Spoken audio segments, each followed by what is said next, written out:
여러분 안녕하세요. 2022년 방사선사 국가고시 초음파 파트에 대한 최종 정리하는 시간 가져보도록 하겠습니다.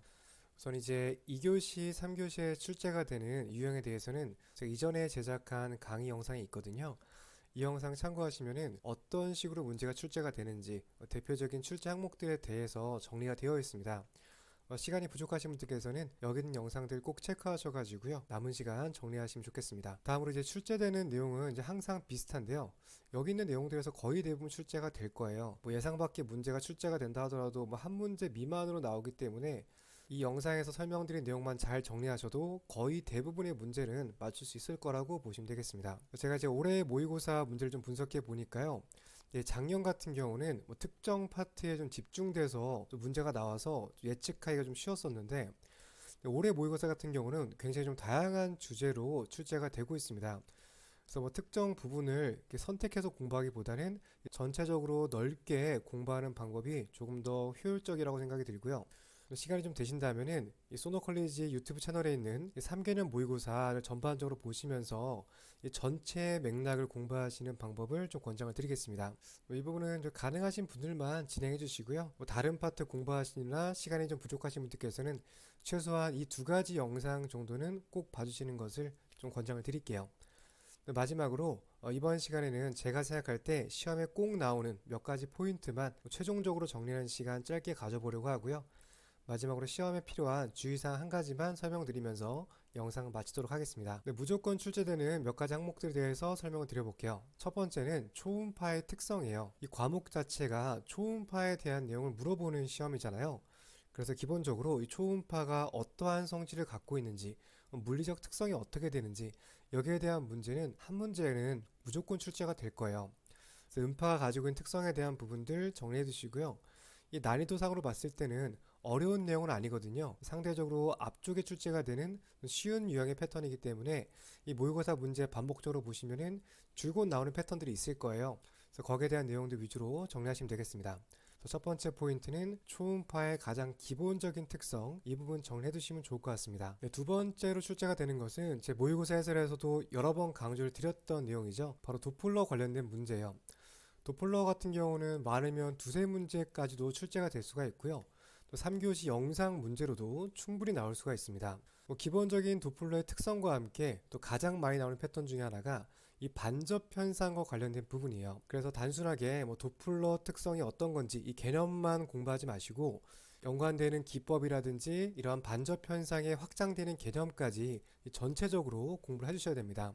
그래서 도플러 파트만 잘 정리하셔도 최소한 두세 문제는 맞춘다라고 보시면 될 것 같아요. 그래서 만약에 정말 시간이 부족하다, 내가 초음파 파트를 다 볼 시간이 없을 것 같다, 이런 분들께서는 최소한 도플러 파트라도 확실하게 준비하시는 것을 좀 권장을 드리겠습니다. 다음은 이제 장비 설정이에요. 보통 이제 이 방사선사가 실제 임상에서도 초음파 장비를 조절하는 게 굉장히 중요한 역할 중에 하나거든요. 적절한 화질 설정을 위해서 초음파 장치 패널에 있는 이 다양한 기법들을 조정을 해줘야 되는데 여기에 대해서 잘 이해하고 있는지 이 부분을 물어보는 내용도 충분히 출제할 수 있습니다. 그래서 단순하게 뭐 게인을 조절한다든지 또는 뭐 타임 게인 컴pen세이션 있죠. 뭐 깊이에 따라 조절한다든지 이렇게 직접적인 장치 패널에 관련된 내용을 물어볼 수 있고요. 아니면 이런 식으로 기본적인 개념을 물어보는 문제가 출제될 수 있습니다. 올해 모의고사 문제를 분석해 봤을 때는 동적 영역, 다이나믹 레인지에 대한 문제가 몇 개 출제가 됐었거든요.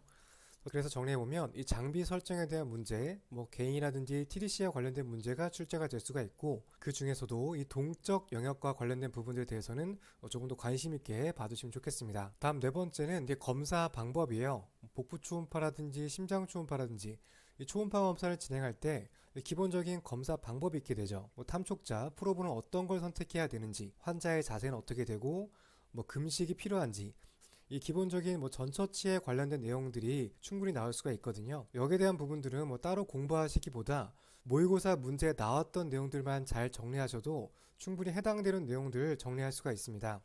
그래서 최소한 모의고사에 나왔던 문제들은 확실하게 정리해 두시면 좋겠습니다. 다음 다섯 번째는 이제 간 초음파에 관련된 부분이에요. 이 복부 초음파 중에서도 이 간 초음파가 상당히 높은 비중을 차지하고 있습니다. 그 초음파상에서 보여지는 간 초음파의 기본적인 해부학은 물론이고 이 간 구역을 나눠주는데 역할하는 해부학적 지표들, 여기에 대한 부분도 출제가 반드시 되고 있어요. 특히나 3교시 영상 문제에서는 이런 식으로 해부학적 구조물에 대한 문제가 출제가 되기 때문에 3교시 초음파 파트 공부하실 때는 이 간초음파와 관련된 부분들은 반드시 정리하시는 것을 권장을 드리겠습니다. 이 부분에 대해서는 제가 정말 확실하게 말씀을 드릴 수가 있어요. 간초음파에 관련된 문제는 무조건 출제가 될 거니까요. 확실하게 준비를 꼭 해주세요. 다음은 이제 심장초음파 관련된 문제인데요. 그래서 2교시에 기본적으로 물어보는 심장초음파 관련된 기법이라든지 해부학을 물어보는 문제가 나올 수가 있고요. 3교시에도 이런 식으로 영상이 주어지고 어떠한 단면도인지 물어보는 기본적인 심장초음파 관련된 문제가 출제될 수가 있어요. 그래서 개인적으로는 2교시에 M모드 기법에 대해서 물어보는 문제가 나올 확률이 높을 것 같고요. 3교시 영상 문제는 지금 보시는 것처럼 직접적으로 이제 단면도가 어떤 건지를 물어보는 내용이 출제될 확률이 높다라고 생각되어지고 있습니다.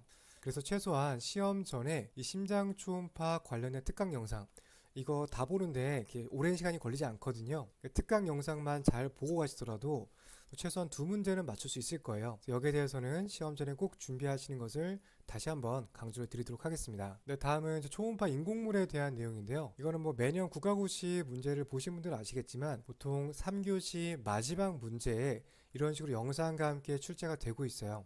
그래서 공부하실 때는 이 대표적인 인공물에 대한 기본적인 영상과 개념과 함께 이 한글과 영어 표현까지 같이 공부하시는 것을 권장을 드립니다.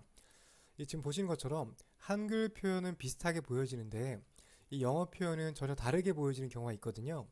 자칫 긴장하게 되면은 이 두 가지를 잘 구분하지 못해서 정답을 잘못 선택하는 경우가 있습니다. 그래서 이런 것들을 다시 한번 체크하기 위해서 영어 표현까지 확실하게 공부하시는 것을 권장을 드리고요. 최소한 모의고사에 있는 인공물에 대한 정리는 반드시 필요하다는 점, 이 부분도 다시 한번 강조를 드리도록 하겠습니다. 다음은 최신 기법에 관련된 부분인데요. 초음파 기법이 과거보다 많이 발전하고 있어서 여기에 대해서 물어보는 문제도 출제 가능성이 높다라고 생각이 들어요. 가장 가능성이 높은 것은 이 도플러 관련된 기법들, 칼라 도플러라든지 파워 도플러, 펄스 또는 연속파 도플러에 대한 이 기법들에 대한 내용들이 가장 출제 가능성이 높다라고 생각이 들고요. 최근에는 탄성 초음파라든지 하모닉 같은 기법들도 많이 사용되어지고 있어서 여기에 대한 부분도 준비가 필요하다고 생각이 듭니다. 또 참고적으로 조형 검사, 조형제를 사용해서 초음파 검사하는 부분들도 실제 임상에서 많이 활용되어지고 있거든요. 이 부분 또한 마찬가지로 이 모의고사에서 설명드렸던 최신 기법에 대해서는 시험 전에 꼭 정리해 두시면 좋겠습니다. 이렇게 해서 출제 가능성이 높은 항목들에 대해 알아봤고요. 마지막으로 한 가지 주의사항에 대해서만 설명을 드려보도록 할게요. 국가고시 문제 자체는 이제 변별력을 따지기 위해서 최소한 한 문제에서 2문제는 일부러 어려운 난이도의 문제가 출제가 될 거예요. 이러한 문제는 충분히 준비를 했다 하더라도 보기 한두 개가 좀 헷갈리는 경우가 있습니다. 이런 문제 풀이할 때 한 가지만 기억하시면 좋겠는데요. 여러 가지 고민하지 마시고 확실하게 맞는 보기 하나만 찾자에 포커스를 맞추시면 좋을 것 같아요. 지금 보시면 보기는 5개가 있지만 정답은 하나만 찾는 거잖아요. 그래서 만약에 내가 2번과 3번 보기, 4번 보기에 대해서 애매하게 잘 모른다 하더라도 1번 보기가 확실히 맞는 거다. 이 내용만 알고 있으면 이 문제는 충분히 풀 수가 있습니다. 그래서 내가 잘 모르는 보기에 대해서 너무 집착하지 마시고요. 내가 확실하게 아는 한 가지, 다른 건 좀 애매한데 이거 하나 확실하다. 이런 확실한 정답에 최대한 집중해 가면서 문제를 푸시면 좋을 것 같습니다. 많이 긴장하게 되면 내가 아는 것보다 잘 모르는 거에 집중하는 경향이 생기게 돼요. 이거 잘 모르겠는데 이런 생각이 들거든요. 게다가 좀 사람이 많이 긴장을 하면 좀 긍정적인 부분보다는 내가 잘 모르는 이 부정적인 쪽으로 자꾸 신경이 쏠리게 돼요. 실제 시험에서는 또 마인드 컨트롤하기 쉽지 않겠지만 최대한 부정적인 감정을 좀 배제를 하시고 내가 알고 있는 부분, 내가 공부했던 부분 최대한 확신이 가는 하나의 보기만 잘 찾을 수 있도록 집중하시면 좋을 것 같습니다. 이렇게 해서 시험에 대한 전반적인 설명 드렸고요. 남은 시간 준비 잘 하셔서 꼭 좋은 결과 있으시길 바라겠습니다. 네, 여기까지 강의 마치겠습니다. 감사합니다.